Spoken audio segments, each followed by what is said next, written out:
Boa noite, irmãos. Paz seja com todos, amém. Glória a Deus. Esse mês de outubro, nós estamos falando sobre personagens pouco conhecidos ou desconhecidos que têm algo grande a nos ensinar. E nessa noite eu queria que você abrisse a sua Bíblia no livro de 1 Samuel, capítulo 22, o versículo 1 e 2. 1 Samuel 22, 1 e 2. Diz assim: Davi retirou-se dali e se refugiou na caverna de Adulão. Quando ouviram isso, seus irmãos e toda a casa de seu pai desceram ali para ter com ele. Ajuntando-se a ele todos os homens que se achavam em aperto, e todo homem endividado, e todos os amargurados de espírito, e ele se fez chefe deles, e eram com ele uns 400 homens. Feche os seus olhos. Amém. Amém, irmãos. Esse texto que eu acabei de ler é um texto muito conhecido. Fala de Davi quando ele se refugia, fugindo de Saul, na caverna de Adulão. Adulão era um conjunto de cavernas que existia no vale de Elá. Quando Davi se refugia nessa caverna, a Bíblia fala que alguns homens vão lá com ele. Homens endividados, homens com problemas, homens amargurados. Em algumas versões falam assim: homens de valores e princípios duvidosos. E se reúnem ali com Davi cerca de 400 homens. Esse exército chega a um ponto de crescer e de se multiplicar. E certa vez Davi quer contar o exército, todo mundo conhece essa passagem, e eles contam o exército dele, e esses 400 homens chegam a um número de 800.000 soldados. E entre esses 800.000 soldados, a Bíblia fala sobre os valentes de Davi. Desses 800.000, existiam 37 valentes que se destacavam. 37 homens que a Bíblia fala que eram endividados, homens amargurados, homens de valores e princípios duvidosos, homens improváveis, mas que Deus fez que eles se tornassem homens de valores, os valentes de Davi. E dentro desses 37, haviam alguns homens que se destacavam ainda mais. E é sobre esse homem que eu quero ler com vocês. Está lá no livro de 2 Samuel, um livro à frente, capítulo 23, a partir do versículo 20. 2 Samuel 23, 20. A minha versão é a Nova Tradução, linguagem de hoje, então pode ser que esteja diferente ali. Diz assim: Benaias, em algumas versões fala Benaia, outra fala Benaías. Benaias, filho de Joiada, da cidade de Cabzeel, foi um soldado famoso e praticou muitos atos de coragem. Ele matou 2 grandes guerreiros moabitas. Em algumas versões falam 2 homens grandes com força de leão. Em um dia de neve, desceu numa cova e matou um leão. Ele também matou um egípcio, um homem enorme, que estava armado com uma lança. Benaias atacou o egípcio com o seu bastão, arrancou a lança da mão dele e o matou com ela. Hoje nós vamos falar sobre Benaias, Benaia. Benaias, como diz aqui o texto que nós acabamos de ler, ele é filho de Joiada. Joiada era um sacerdote da tribo de Levi.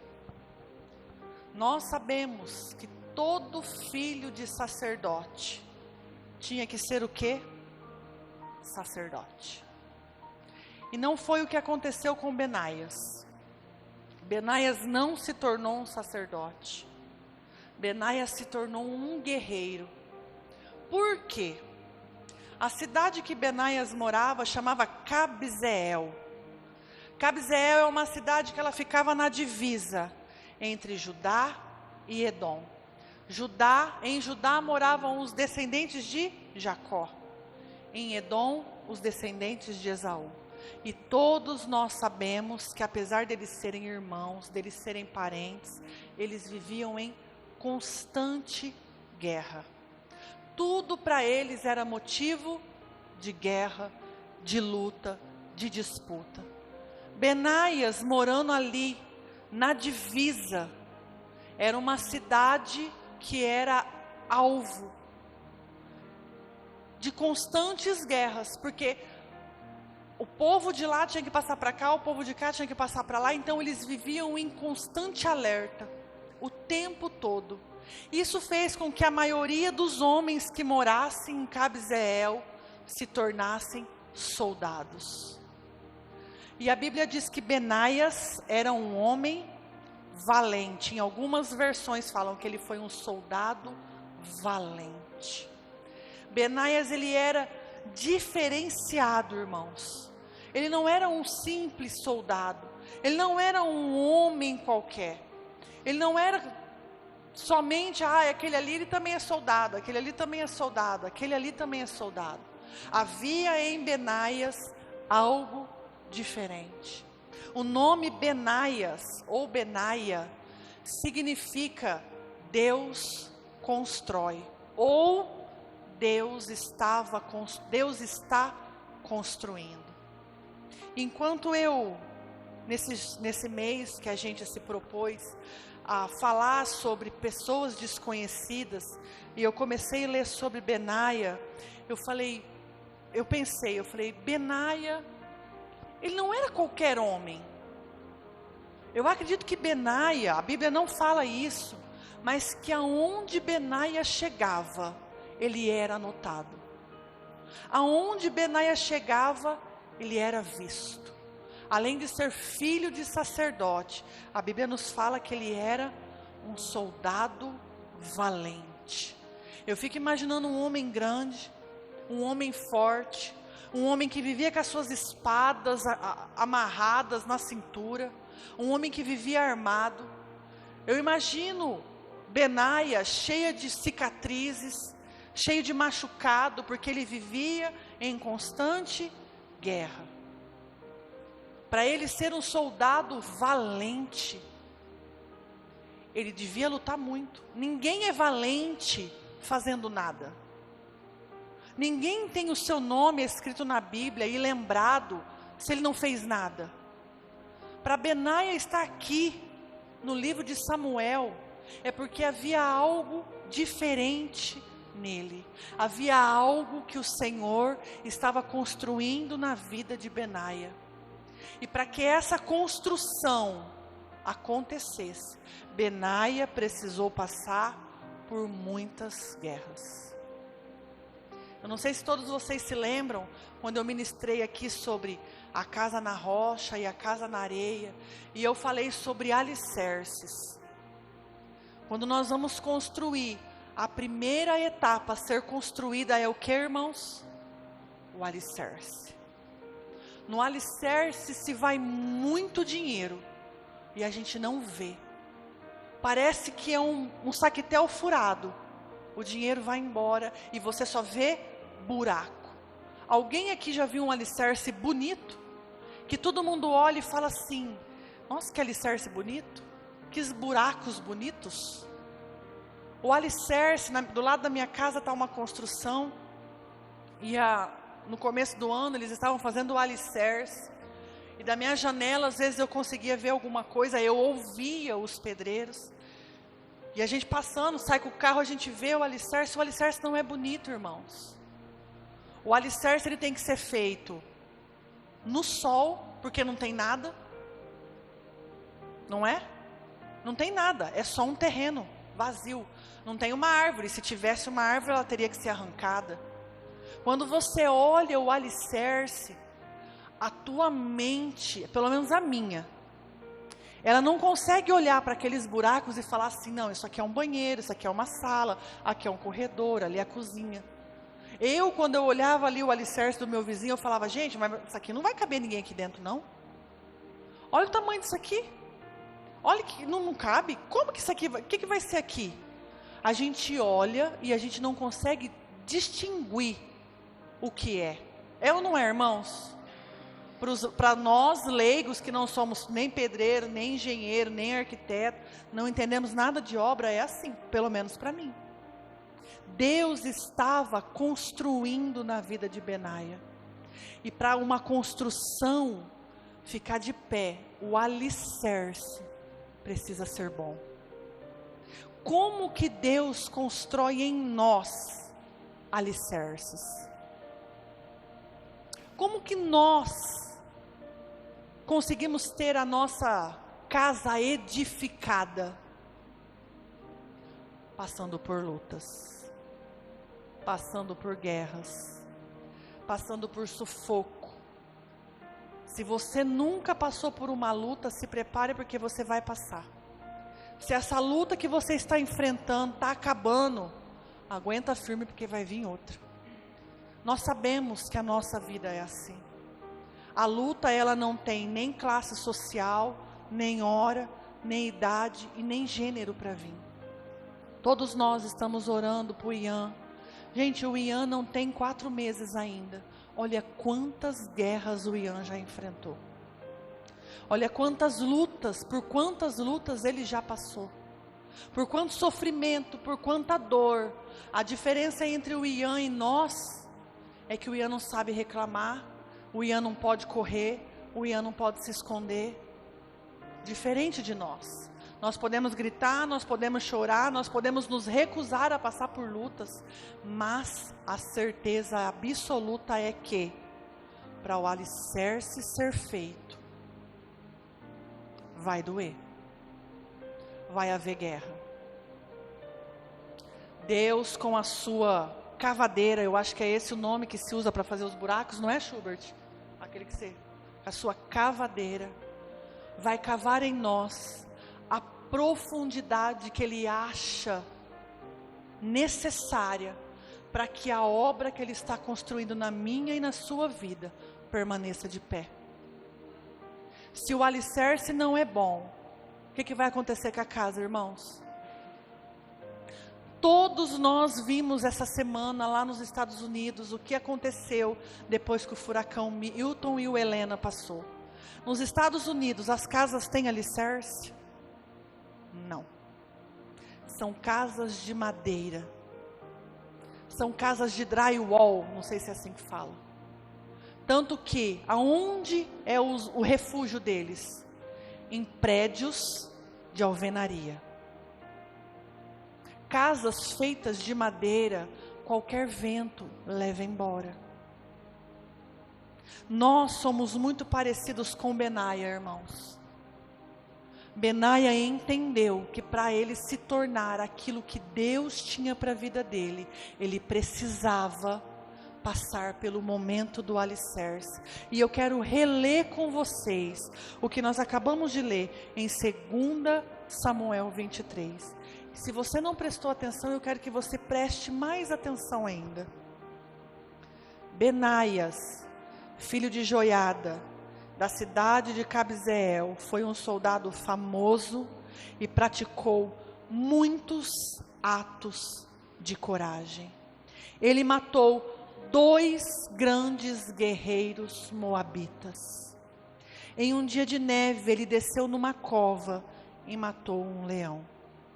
Ele também matou um egípcio, um homem enorme. Em algumas versões falam que esse egípcio tinha 2,40 metros. Que ele estava armado com uma lança. Benaias, atacou o egípcio com um bastão. Em algumas versões fala cajado.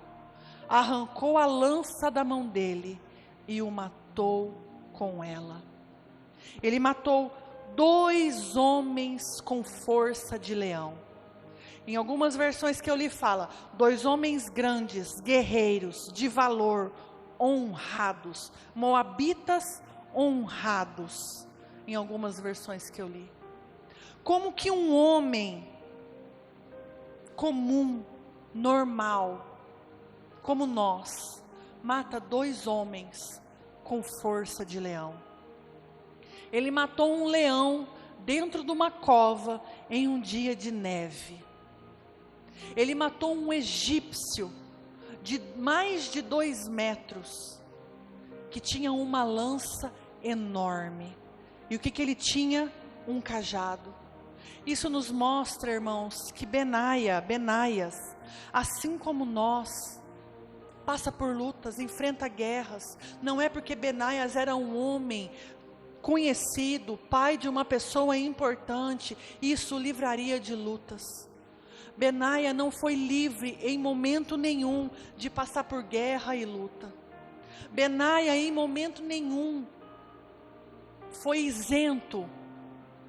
Já que você já é um guerreiro valente, você não precisa enfrentar mais nada. Vamos pular essa etapa aqui.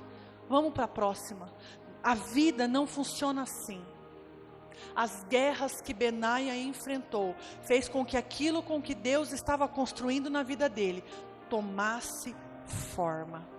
Todas as guerras que nós enfrentamos forja em nós aquilo que Deus quer nos transformar. Eu já falei aqui várias vezes. Quando Deus olha para nós e vê que nós somos um vaso com imperfeição, Ele nos quebra e nos faz de novo. Isso faz com que as digitais de Cristo fiquem gravadas em nós. Um guerreiro tem as marcas de Cristo, irmãos. Nós somos pessoas que estamos sendo construídas. Não pense assim, a gente tem esse costume de ficar pensando assim: já sofri tanto, quando minha luta vai acabar, quando que isso tudo vai passar? Jesus não me ama, Ele não está vendo meu sofrimento. Ele está vendo sim, Ele está com você nessa batalha, você vai sair disso vencedor, e até o teu último suspiro de vida, vai haver lutas, vai haver guerras, e vai haver também a presença do Senhor. Vai também haver aquele que quando vem um egípcio com uma lança na mão, te instrui a você com um cajado matá-lo. Também vai ter aquele que nos fortalece para que quando venha homens com força de leão, nós venhamos conseguir a destruí-los, a matá-los. Irmãos, não pense você que Benaia sozinho passou por essas lutas e venceu. Que homem, qual homem tem a força para matar 2 homens com força de leão? Você não imagina que quando a Bíblia fala de 2 homens valentes de Moabita, 2 grandes guerreiros de Moabita, 2 homens com força de leão, eram homens com uma força fora do comum? Que homem tem uma força para matar 2 homens com força fora do comum, se esse homem não tiver a presença de Deus com ele? Todos nós sabemos, lembramos, ouvimos, lemos a história de Davi quando ele vai matar Golias. Que jeito que Davi matou Golias, irmãos? Com as suas pedrinhas ele derrubou Golias. A Bíblia fala que Davi pegou as pedras, a sua funda, e tacou na testa do gigante. Todos vocês se lembram como a Bíblia diz que Golias caiu no chão? A Bíblia fala que Golias caiu com o rosto no chão. Eu não sou entendedora de física, porque eu acho que isso é os físicos que estudam. Mas a gente entende de lógica. Se tem um gigante lá fora, eu daqui, com a minha força que Deus me deu, taco a pedra na cabeça dele, ele vai cair para onde, gente? Para trás. Quem foi que empurrou o gigante? Davi jogou a pedra sim, mas quem empurrou o gigante foi o Senhor. Benaias matou os 2 homens moabitas sim, com a força que o Senhor o deu. Benaias matou sim o leão, matou sim o egípcio, com a força que o Senhor lhe deu. Não pense que você está sozinho nessa guerra. A força que nós temos para guerrear as nossas guerras, as nossas batalhas, as nossas lutas, não vem de nós. Nós não temos capacidade nenhuma, irmãos, para vencer nenhuma tempestade que se levanta na nossa vida. Nós não temos capacidade nenhuma de resolver qualquer situação que acomete na nossa vida. Nós precisamos de Cristo. E eu queria destacar com vocês o que nós aprendemos com as guerras de Benaia. Eu queria que você agora olhasse para o lado espiritual. Vamos esquecer que esses homens são homens fortes. E vamos olhar lá para o lado espiritual. O que esses 2 homens representam na vida de Benaia e na nossa vida? A Bíblia fala, ele matou 2 grandes guerreiros moabitas. Algumas versões, 2 homens com força de leão.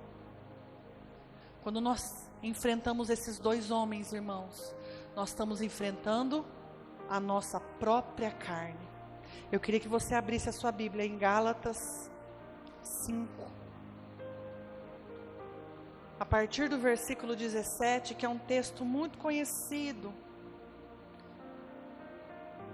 Gálatas 5, a partir do 17. Porque a nossa natureza humana quer, o que a nossa natureza humana quer é contra o que o Espírito quer. E o que o Espírito quer é contra o que a natureza humana quer. Os 2 são inimigos, e por isso vocês não podem fazer o que vocês querem. Porém, se é o Espírito de Deus que guia vocês, então vocês estão debaixo da lei. As coisas que a natureza humana produz são bem conhecidas, elas são a imoralidade sexual, a impureza, as ações indecentes, as adorações de ídolos, as feitiçarias, as inimizades, as brigas, as ciumeiras, os acessos de raiva, a ambição egoísta, a desunião, as divisões, as invejas, a bebedeira, as farras, as outras coisas parecidas com ela. Repito o que já disse: que fazem essas coisas não receberão o reino de Deus. Mas o Espírito de Deus produz o amor, a alegria, a paz, a paciência, a mansidão, a bondade, a fidelidade, a humildade, o domínio próprio. E contra essas coisas não há lei. Benaia enfrentou 2 homens. E nós enfrentamos a nossa carne todos os dias. Todos os dias nós temos que matar a nossa carne. Todos os dias nós temos que falar não para o pecado. Todos os dias nós temos que olhar para tudo isso aqui que eu acabei de ler. Os nossos acessos de raivas. Não são todas as versões que dizem isso. Quantos de nós temos excessos de raiva o dia inteiro? Com coisas simples. Dirigindo, dentro de casa, com os filhos, com a mulher, com o marido, a bebedeira, a desunião, as divisões, a inveja, as farras e outras coisas parecidas com essa. Todos os dias nós temos que matar a nossa carne. E essa nossa carne são sim 2 homens com força de leão. Porque muitas vezes, irmãos, nós não conseguimos dizer não para isso. Nós não conseguimos dizer não para as ações indecentes, para as imoralidades sexual, para a adoração a ídolos. Ai, mas eu não fico adorando o santo, eu não fico acendendo vela, mas você adora o cantor, mas você adora o teu marido, a tua esposa, a tua namorada, o teu chefe, mas você adora o dinheiro, mas você adora o teu carro, a tua casa, os teus bens. Nós precisamos todos os dias matar esses 2 homens com força de leão. Para quê, irmãos? Para quê? Para que a gente receba o reino de Deus, porque a Bíblia fala que quem faz essas coisas não receberão o reino de Deus. Isso significa que, se a gente não faz, a gente recebe. Eu queria que você abrisse a sua Bíblia em Romanos 8.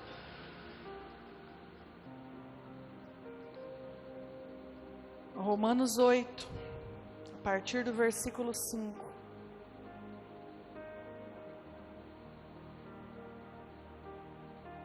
Porque as pessoas que vivem de acordo com a natureza humana têm a sua mente controlada por essa mesma natureza. Mas se vivem de acordo com o Espírito de Deus, têm a sua mente controlada pelo Espírito. Nós precisamos matar a nossa carne, para que o Espírito controle a nossa mente e que a gente possa viver de acordo com aquilo que o Espírito Santo tem para nós. Amém? Que mais que Benaia matou? Ele matou um leão dentro de uma caverna num dia de neve. Quem é o leão, irmãos? Quem é o leão? 1 Pedro, versículo 5, capítulo 5, versículo 8, que todos nós sabemos de pé.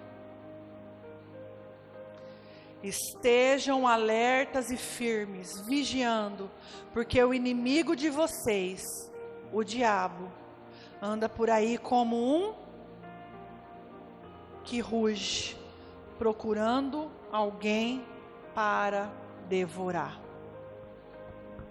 O leão é um animal que não hiberna. Os ursos hibernam, todo mundo sabe o que é hibernar, né? Vai lá, entra dentro da caverna e fica lá o inverno inteiro, dormindo, esperando a primavera chegar. Vamos pensar, vamos entrar aqui no texto. O que é que esse leão estava fazendo em um dia de neve dentro de uma caverna? Procurando a quem ele pudesse devorar. O leão, ele não estava fazendo nada mais, nada menos do que procurando uma presa. Quem que entra numa caverna, irmãos? Quem quer se esconder? Quem quer se refugiar? Quem está com medo? Quem quer ficar na escuridão? Quantos de nós queremos passar muito tempo, mais do que devemos, dentro da caverna? O primeiro texto que eu li fala que Davi se refugiou de Saul dentro de uma caverna. Eu sei que quando a gente passa por dor, por luta, a gente quer ficar sozinho, a gente quer se trancar, a gente quer se esconder, a gente quer ficar recluso, a gente não quer ver ninguém. Mas ficar dentro da caverna, existe um período, há um momento para ficar dentro da caverna. Quando? Quando é dia de neve. E no dia que eu preguei aqui sobre a primavera, eu falei sobre a primavera e o inverno. Nós não temos neve, mas aonde há neve, o inverno é aquela época do ano que nada tem cor, que as plantas não têm folha, que a gente sente um frio extremo, que as nossas mãos, os nossos pés doem, a gente não quer sair de casa, a gente não quer tomar um banho, a gente só quer ficar quentinho debaixo da coberta, tomando uma sopinha, assistindo TV. Talvez Benaia, quando entrou nessa caverna, ele estivesse passando por momentos como nós passamos. Talvez Benaia estava tentando se esconder do inverno da vida dele. Mas a gente precisa estar atento, irmãos, porque dentro de toda a caverna existe um leão faminto, procurando uma presa que está dormindo, indefesa. Aquele leão, ele entrou ali na certeza absoluta de que a presa dele, ele não teria um pingo de trabalho para atacar aquela presa, porque ela estaria dormindo, se escondendo. Nós não podemos deixar com que isso venha nos acometer. Em Apocalipse Apocalipse 21, fala da igreja de Éfeso, que eles faziam tudo certo, mas eles esqueceram o primeiro amor. Quando a frieza bate em nós, a nossa vida espiritual vai embora. Quando a frieza vem e bate em nós, a gente quer ficar escondido,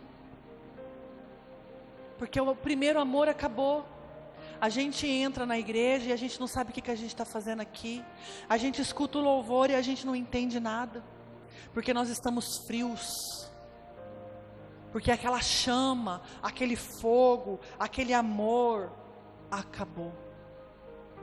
Nós precisamos tomar muito cuidado com o esfriamento espiritual, irmãos. Nós precisamos tomar muito cuidado, porque o diabo tem procurado as presas fáceis. Quando a gente está frio espiritualmente, a luta vem, a gente não tem um versículo para se agarrar, a gente não tem uma promessa para se agarrar, a gente não consegue se lembrar de tudo aquilo que o Senhor já fez e que nos manteve de pé até aquele dia, porque aqui dentro há escuridão e a frieza. Essa semana eu ouvi um louvor de um cantor que não é conhecido, eu não me lembro nem o nome dele, mas a música dele fala assim, que a gente precisa parar de derramar dentro da igreja lágrimas de um coração que está vazio, de abrir a nossa boca para falar palavras que não alcançam o trono de Deus. Como está o teu amor por Jesus? Como está o teu coração? Como você tem chegado aqui na casa do Senhor e como você tem saído?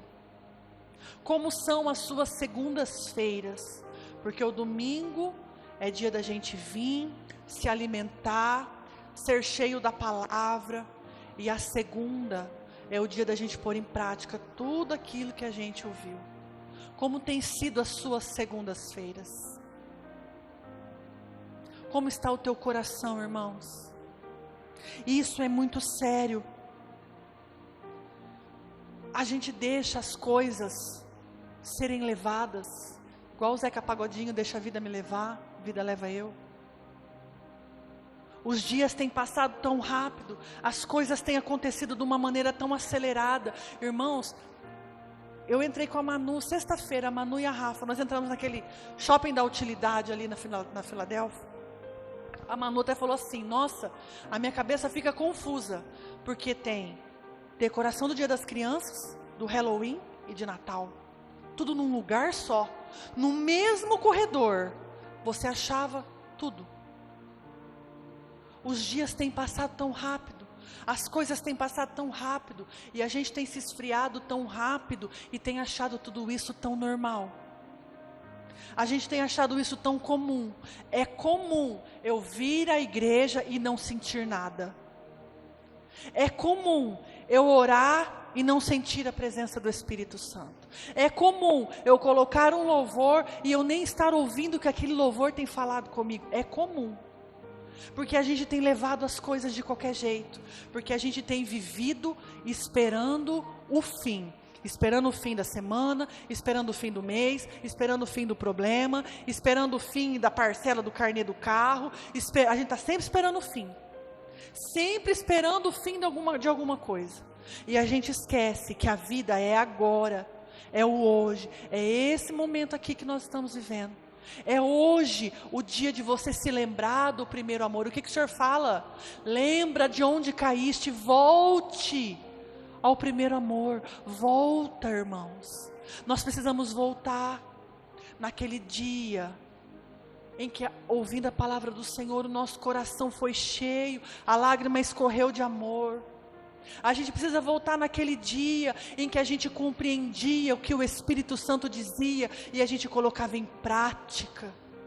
A gente precisa voltar naquele primeiro amor de pensar assim: opa, eu não posso praticar aquelas coisas, porque o Senhor está comigo e a minha função, o meu dever como um cristão é agradar a Cristo, é viver para Cristo, é ser parecidos com Cristo.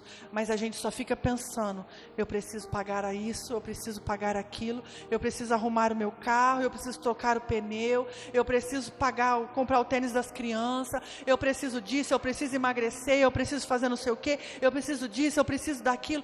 Mas o que nós precisamos é de Cristo. Hoje, vindo para cá, dentro do carro, eu falei isso para o pastor.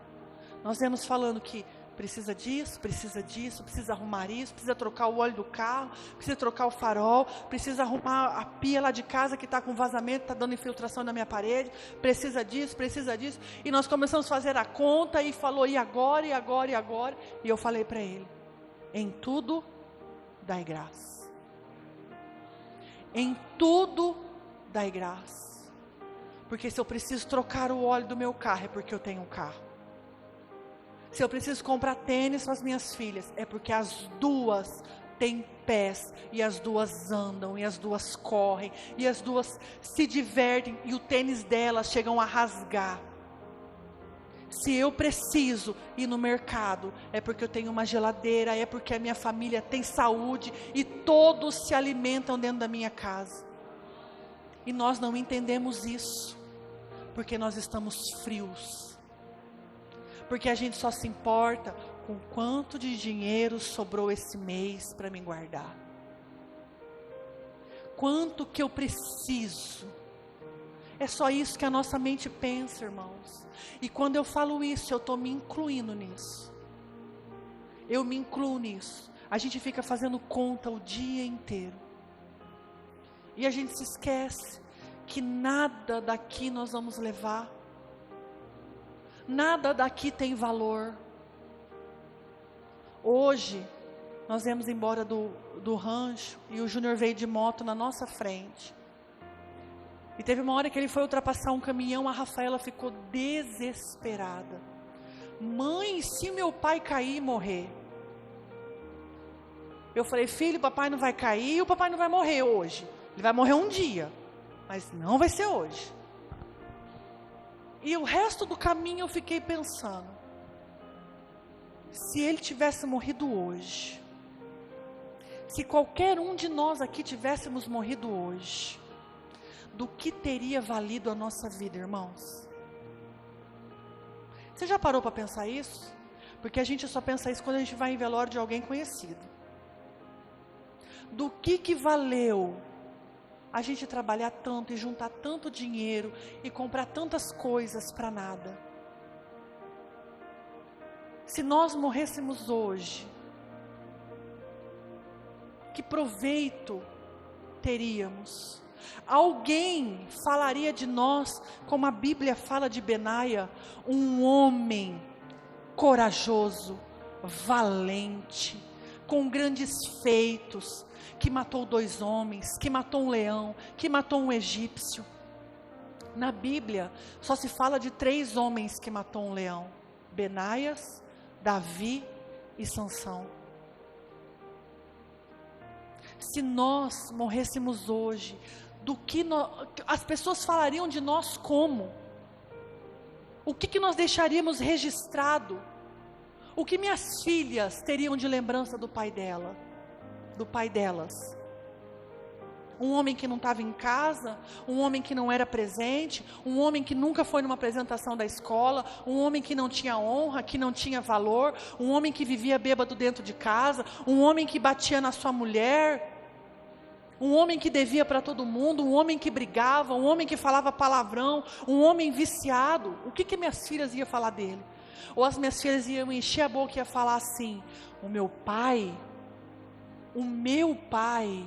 foi em todas as minhas apresentações da escola.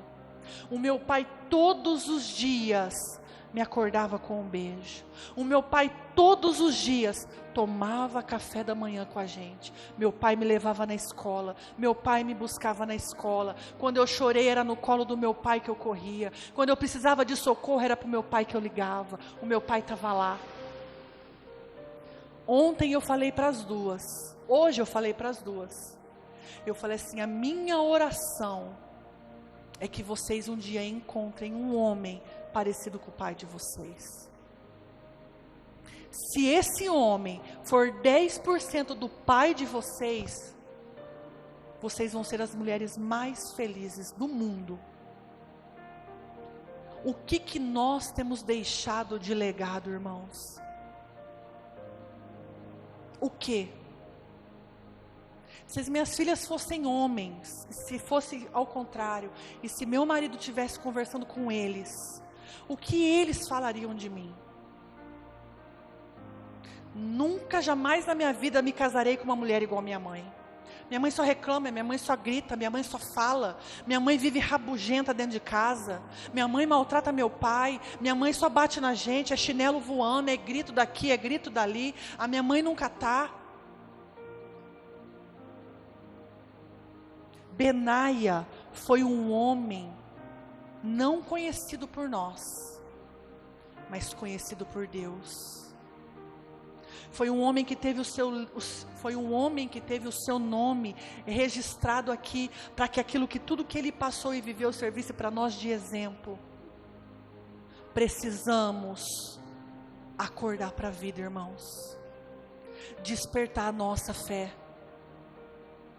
Precisamos voltar lá no primeiro amor, ver aonde eu caí, aonde eu errei, o que eu preciso mudar para matar esse leão dentro dessa caverna nesse dia de neve. O que eu preciso fazer para que eu seja um valente, para que eu seja lembrado.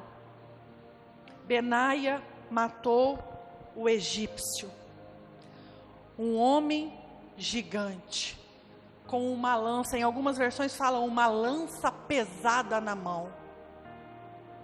O egípcio representa para nós tudo aquilo que o mundo produz e que nós colocamos no lugar de Cristo. O Egito, na época, era a maior potência mundial. Tudo vinha do Egito. Os carros, as carruagens, as roupas chiques, as joias, tudo aquilo que o homem desejava, vinha do Egito. Tudo aquilo para que aqueles homens trabalhavam, juntavam dinheiro e queriam comprar, vinha do Egito. E nós perdemos o nosso tempo com o quê? Com tudo aquilo que o mundo produz. O que o mundo produz?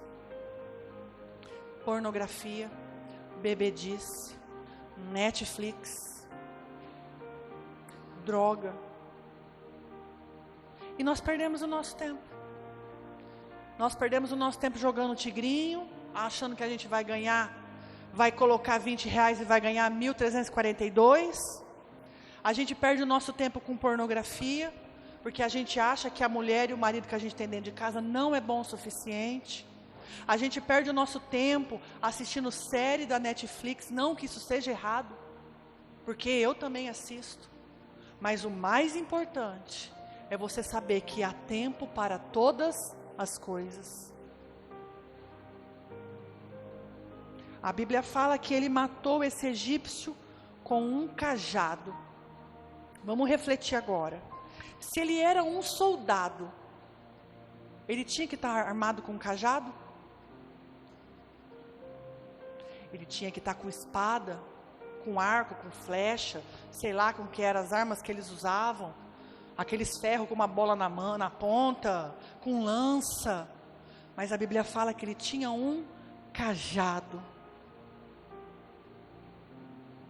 Porque aquilo que o mundo produz, irmãos, não é com as nossas armas que nós vencemos. É com o cajado. O que a Bíblia fala no Salmo 23? A sua vara e o seu cajado me consola. O cajado nessa palavra, nessa passagem, nada mais é do que a força do Espírito Santo em nós. Nós só conseguimos matar o egípcio com a força do Espírito Santo. Nós só temos o Espírito Santo se nós matamos o leão dentro de uma caverna de um dia de neve. Nós só matamos um leão dentro de uma caverna num dia de neve, quando nós vencemos os 2 homens com a força de leão. E para nós vencermos essas 3 guerras na nossa vida, nós precisamos do Espírito Santo. Nós precisamos ser cheios dele. E o que aconteceu, irmãos, com Benaia? Depois de tudo isso que ele enfrentou, volte comigo lá em 2 Samuel, capítulo 23, a parte B do versículo 23.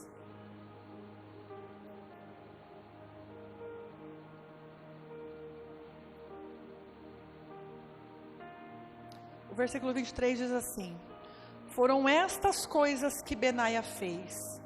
Ele tinha uma posição de destaque entre os 30, mas também não foi famoso como os 3.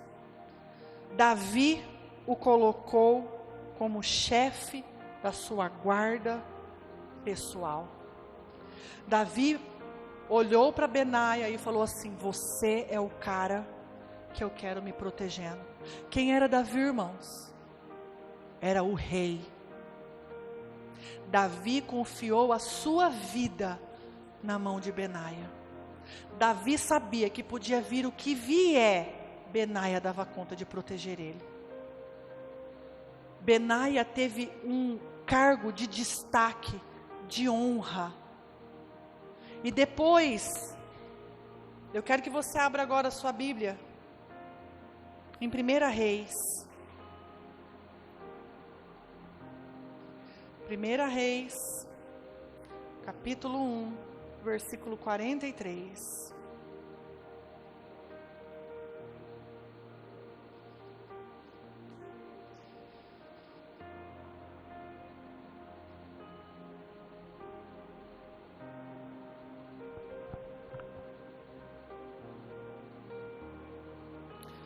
O rei Davi tornou Salomão rei. Quem era rei agora? Salomão. Ele mandou Zadok, Natã e quem? Benaia. Os queretitas e os peletitas acompanharem Salomão. Eles fizeram Salomão montar na mula do rei Davi.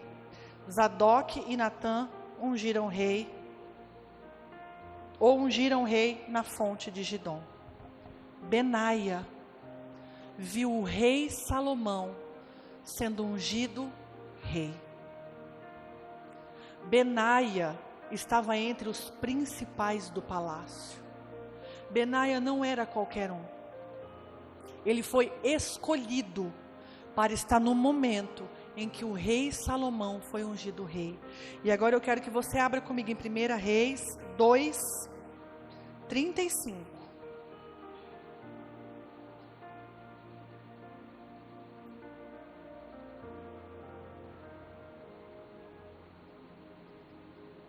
O rei Salomão pôs Benaias como comandante do exército no lugar de Joabe. Qual é o significado do nome de Benaia? O Senhor está construindo, o Senhor construiu. Deus estava construindo Benaia para que ele tivesse capacidade de estar como comandante do exército. Irmãos, talvez a gente não entenda, a gente não compreenda, a nossa mente é muito limitada para isso, mas nós estamos em processo de construção. As nossas guerras, as nossas lutas estão nos construindo para que a gente esteja do lado do rei. Do lado do rei. Quem é o nosso rei, irmãos? Não é qualquer pessoa que está ao lado do rei. Não é qualquer um que se assenta ao lado do rei. Não é qualquer um que cuida da guarda real. Não é qualquer um que é comandante do exército real. Não é qualquer um que está ao lado do rei. Quando nós entendemos isso, a nossa mente se abre e a gente olha para as lutas que a gente enfrenta de uma maneira diferente. O grupo de louvor pode subir. A gente precisa entender que as guerras que nós enfrentamos têm nos capacitado para que a gente se assente ao lado do nosso rei.